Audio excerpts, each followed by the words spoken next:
एक छोटी लड़की होटल में जागती है और खिड़की के बाहर का दृश्य देखकर चौंक जाती है। 10 मीटर ऊंची सुनामी शहर की तरफ बढ़ रही होती है। तब हम आकाश में उड़ रहे बहुत सारे पंछियों को देखते हैं जो आने वाली तबाही का अंदेशा दे रहे हैं। पानी किनारे की तरफ आने की बजाय उल्टा पीछे की तरफ जा रहा है। तभी लोगों को एहसास होता है कोई भयानक आपदा उनकी तरफ बढ़ रही है और जल्दबाजी में लोग शहर की तरफ भागना शुरू कर देते हैं। तभी एक छोटी बच्ची रास्ते में गिर जाती है और कोई उसकी मदद नहीं करता। सब लोग बिना किसी और की परवाह किए अपनी जान बचाने के लिए भाग रहे होते हैं। तभी उस बच्ची का पिता उसे देख लेता है और उसे अपनी बाहों में कसकर लपेट लेता है और लोगों के पैरों के नीचे दबकर मरने से बचा लेता है। जब पिता और बेटी को होश आता है तो देखते हैं कि सुनामी उनकी ओर तेजी से बढ़ रही है, मगर अब तक काफी देर हो चुकी थी और उनका बचना नामुमकिन था। समंदर का पानी तेजी से शहर में घुस जाता है और ऊंची ऊंची इमारतें कुछ ही पलों में तबाह हो जाती है। पूरा शहर पानी में डूब चुका था। लोग चींटियों की तरह भाग रहे थे, मगर वे इतनी भयंकर सुनामी के आगे कुछ नहीं कर सकते। अब होटल में लड़की का पिता तेजी से अपनी बेटी के कमरे की तरफ भागता है और सौभाग्य से उसकी बेटी अभी भी जिंदा है, मगर कमरे की खिड़की टूटने से वो बाहर गिरने वाली है। और तभी आखिरी पलों में वो अपनी बेटी का हाथ पकड़कर उसे 10,000 फीट नीचे गिरकर मरने से बचा लेता है। उसी समय दूसरी तरफ उस लड़की की माँ और भी बड़ी मुश्किल में है, क्योंकि वो एक खराब लिफ्ट में फंसी हुई है और लिफ्ट में पानी तेजी से बढ़ रहा है। वो जानती है कि वो जल्द ही मरने वाली है, इसलिए वो आखिरी बार अपनी बेटी से बात करने के लिए उसे कॉल करती है और देखते ही देखते पानी में डूब जाती है। तभी एक रिपेयर मैन दिखाई देता है जो आखिरी पलों में लिफ्ट का दरवाजा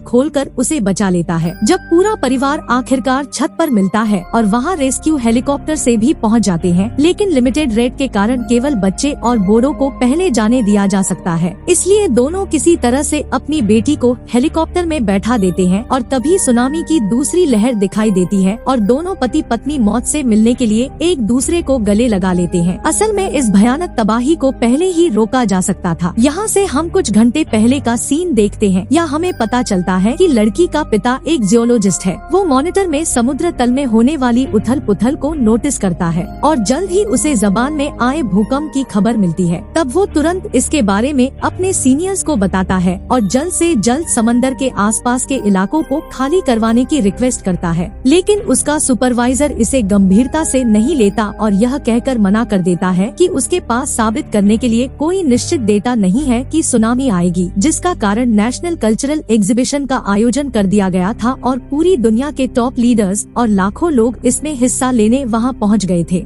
लेकिन उन्हें इस बात का कोई अंदाजा नहीं था कि कितनी बड़ी आपदा आने वाली है। सुनामी के कारण हजारों लोग मारे जा चुके थे और घायल हो चुके थे और कई शहर पूरी तरह से तबाह हो गए थे। पुल पर मौजूद लोग भी समुद्र की लहरों में बह गए थे, लेकिन यह आदमी किसी तरह से बचने में कामयाब रहा और हर जगह अपने रिश्तेदारों की तलाश करने लगा। तभी उसका ध्यान ऊपर एक विशाल जहाज पर गया जो पुल के सहारे टिका हुआ था और तभी जहाज के वजन के कारण स्टील की एक वायर टूट गई और पुल पर जहाज में से विशाल कंटेनरों की बारिश होने लगी। वो उनसे बच रहा होता है कि तभी एक स्टील की वायर उसके पास की एक औरत को उड़ा ले जाती है, जिसके बाद वो बचने की खुशी में एक सिगरेट को जलाने की कोशिश करता है, मगर लाइटर की आग से उसकी पलकें जलने वाली होती है, इसलिए वो लाइटर को दूर फेंक देता है। मगर कौन जानता था कि जलता हुआ लाइटर सीधे गैसोलीन पर गिरेगा। जब उसकी नजर इस पर पड़ी तो सिगरेट उसके मुंह से बाहर गिर जाती है। अब भागने के अलावा उसके पास और कोई चारा नहीं था। वो काफी तेज भागता है, मगर धमाके से एक्सप्लोजन की एक चैन शुरू होती है जो बड़े बड़े कंटेनर्स को उड़ाकर सीधा बिल्डिंग के ऊपर फेंक देती है। तभी सुनामी दोबारा हिट करती है और सड़क पर लोग बचने के लिए भागते हैं। अब ज्यादातर लोग तुरंत मारे जाते हैं और जो बच जाते हैं उनमें से कुछ ये सोचकर ऊपर चढ़ने की कोशिश करते हैं कि वे आपदा से बच सकते हैं, लेकिन अगले ही पल बिजली की लाइनें पानी में गिर जाती है। लोगों को बिजली का झटका लगता है और वे तुरंत मारे जाते हैं। सौभाग्य से एक कपल बचने में कामयाब रहता है और लड़का लड़की को एक ऊंची और सुरक्षित जगह पर खींचने की कोशिश करता है, मगर तभी ऊपर से एक फिरकी उस पे गिरती है और वो पानी में गिर जाता है। लड़की उसे खींचने की पूरी कोशिश करती है, लेकिन पानी का बहाव बहुत तेज था, इसलिए लड़की को बचाने के लिए वो उसका हाथ छोड़ देता है और पानी में डूबने लगता है। तभी पोल पर मौजूद आदमी उसे पकड़ लेता है, लेकिन बदकिस्मती से एक तैरता हुआ डिब्बा उस आदमी को पानी में गिरा देता है। जब हम देखते हैं कि बचाव दल के लोग बचे हुए लोगों की तलाश करने में लगे हैं और बचे हुए 2 लोगों को देख लेते हैं। लाइफ गार्ड सीधे पानी में कूद आता है, मगर तब वो आदमी और औरत पहले बचने के लिए आपस में लड़ना शुरू कर देते हैं। जब लाइफ गार्ड तैरकर वहाँ पहुँचता है तो उसे पता चलता है कि वास्तव में वो लड़की उसकी गर्लफ्रेंड है। तब वो उसे बांधकर ऊपर हेलीकॉप्टर में भेजता है और इसके बाद आदमी को साथ लेकर ऊपर जाने लगता है। लेकिन वो आदमी ऊंचाई से डरता था, इसलिए स्ट्रगल करने लगता है और फिर से पानी में गिर जाता है। तब तक हवा और लहरें काफी तेज हो गई थी, इसलिए उसका साथी और गर्लफ्रेंड उसे ऊपर आने को कहते हैं। लेकिन अंत में वो दोबारा समुद्र में कूदने का फैसला करता है और फिर से उस आदमी को साथ लेकर ऊपर आने लगता है। लेकिन तभी अचानक लिफ्ट खराब हो जाती है और रस्सी टूटने लगती है। तब वो अपने सहयोगी से पुष्टि करता है कि अगर रस्सी एक आदमी का वजन सह सकती है और सहयोगी हाँ में जवाब देता है। तब लाइफ गार्ड एक चाकू की मदद से अपनी रस्सी काट देता है। कुछ घंटों बाद समुद्र फिर से शांत हो चुका है, मगर सुनामी के कारण शहर के शहर तबाह हो गए थे और केवल कुछ लोग ही इस भयंकर आपदा से बच पाए थे। लेकिन सरकार पीड़ितों के बारे में सही जानकारी जारी नहीं करती, क्योंकि वे जानते हैं कि 7 लाख लोगों की मौत उनकी लापरवाही का परिणाम है। तो इसी के साथ यह मूवी एंड हो जाती है। तो दोस्तों, यह वीडियो पसंद आई हो तो इसे सब्सक्राइब और लाइक और दोस्तों में शेयर जरूर कर दे, ताकि हमारे चैनल को ग्रो होने में मदद मिले। And thanks for watching.